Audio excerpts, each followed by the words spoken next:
wine, actress, athlete, now author, Gabrielle Union joins us live here on Coast to Coast. It is such a pleasure to have you. We're just watching the landmark series, Being Mary Jane, a small part of your larger work.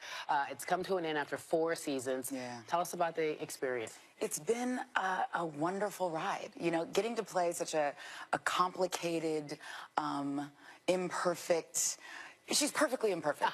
I love her. And what we got to see with Mary Jane that we don't often get to see with characters is we saw her all of the dimensions of her life. We saw her at work. We saw her in love. We saw her with her friends. We saw her on the toilet. I am still waiting. Shonda Rhimes, I need you to write Clay Washington as Olivia Pope on the toilet. Yeah, because you kept it real. Like responding to emails. Because that's how it is. That's how real it is. A woman in television trying to make it in her personal and professional life, I can definitely relate to that. I think that you've always been very honest with who you are. Your true authentic self. You grow to that. Yeah. The book, which is why we're here, We're Going to Need More Wine, is really about you being more honest than ever. Why did you decide to write it? I was ready to be my authentic self. I've been doing the work in therapy for 25 years. I've been speaking publicly about being a rape survivor, but not about any other aspect of my life. And it's like we've all been through stuff, and we all feel like we're screaming into a hurricane and no one else is hearing us, and no one could possibly understand everything that we're going through.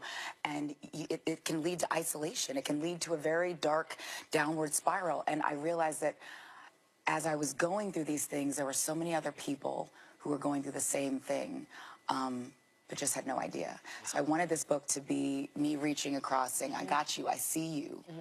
And you don't have to stay in a dark place, and we can heal. And on this journey, we're gonna laugh, we're gonna cry, we're gonna have some cocktails.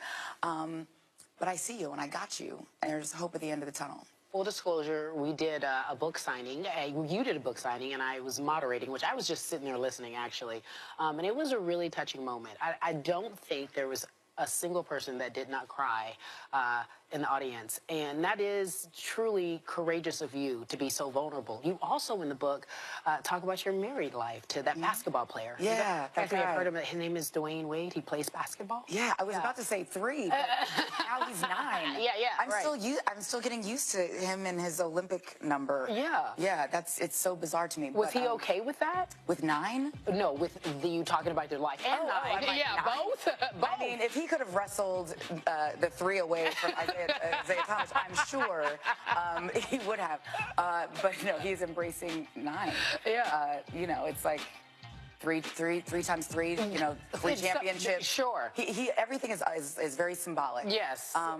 But yeah, no, he loves the book. He was more concerned about the chapter about my father and being very honest about, you know, my dad's journey and my mom's journey and how that impacted the family. He was very concerned about that. Yeah, it's interesting because in the book, you guys have to go out and get it. You talk about how you all first met and how you were just like, hello. And kept it moving. But then it turns out that you guys are truly best friends, and we see that all the time. You display it, social media, in life.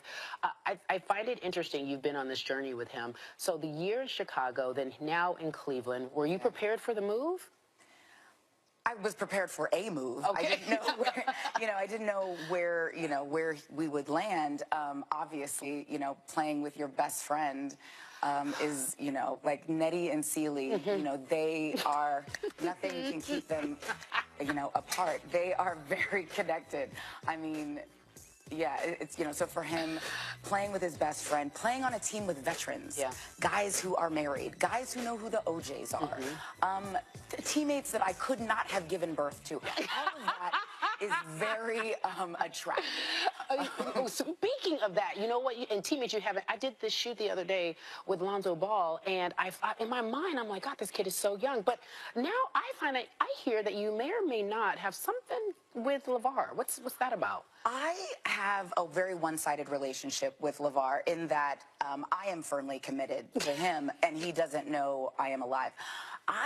He is the epitome of the audacity of hope that President Obama speaks of.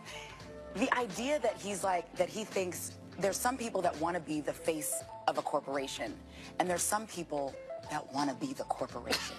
and I am with that. I am here for that category. I'm the one buying the shoe. I am the one, watching the show. I'm here for all the brothers. The middle one doesn't get enough love. He doesn't. As a middle child, I am going to give you your shine. And the fact that I can't remember your name. Oh, it's Jello. What was it? It's Jello. Jello? Uh-huh. Really? Is it LaJello? So it's Lonzo, LaJello, and LaMelo? Really? They didn't name that boy Jello. Wow, I'm sure it's Is short that like for a nickname, like I'm sure Cheeto? it's short for something else. We're just going to call him the middle one that is very talented, that doesn't get enough love, that we can't even know. We don't know the boy's name. Jello? Jello? Is he here? Is he going to walk out and you're going to surprise me with Jello? I wish he would. He goes to UCLA, former Bruin. Yes, so yes. we have to talk about that. A-clap. Meanwhile, can we talk about this? Last night, I approached you, and I just felt like